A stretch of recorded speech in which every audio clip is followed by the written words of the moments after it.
Je pense qu'après des décennies de pratique, je sais, au moins dans une voiture, faire la différence entre un truc qui a un très très bon son ou un truc qui ne l'a pas. Je veux que Renault soit au top niveau dans ce domaine.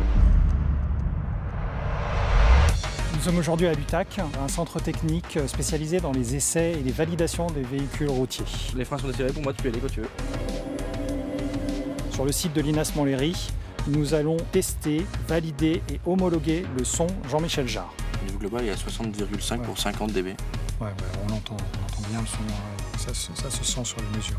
Nous avons bien préparé cette homologation, nous connaissons les exigences. Bon là ça passe. Super, merci. Une fois que tout est bien préparé, on arrivait un peu à la cérémonie où on présentait tous ces sons, confiant que tous les sons qu'on présentait étaient beaux, de belle qualité, et que finalement, le workshop allait plutôt être un workshop d'embarras du choix.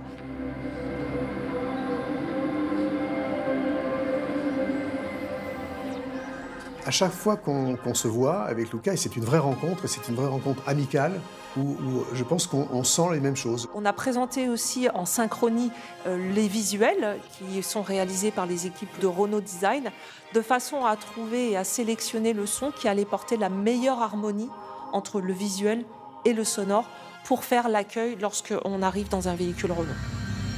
La première, elle est plus joyeuse, mais l'autre, elle est plus intrigante. Et un peu intrigante, c'est ça, exactement. Oui. C'est quelque chose de très fort parce que quand ça correspond parfaitement à la milliseconde près, c'est quelque chose d'assez spectaculaire en termes d'audiovisuel.